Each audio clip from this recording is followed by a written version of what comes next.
शिखर बँक घोटाळा प्रकरणी अजित पवार, सुनेत्रा पवारांना ईओडब्ल्यू कडून क्लीन चिट, कोणताही आर्थिक घोटाळा झाला नाही, क्लोजर रिपोर्टमध्ये उल्लेख.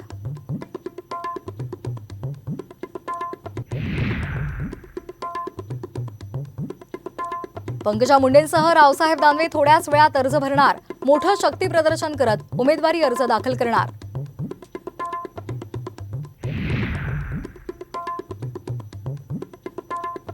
मी पालकमंत्री असल्यामुळे बायकोला निवडून दिलं तर तुमचा फायदाच होईल, खडकवासलामध्ये अजित पवारांचं पुन्हा वादग्रस्त विधान.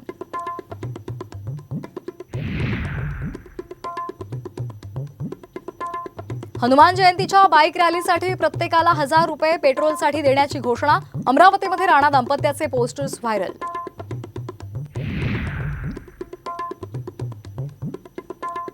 शिवाजी पार्कच्या रहिवाशांचा निवडणुकीवर बहिष्कार, धुळीच्या साम्राज्यामुळे नागरिक संतापले.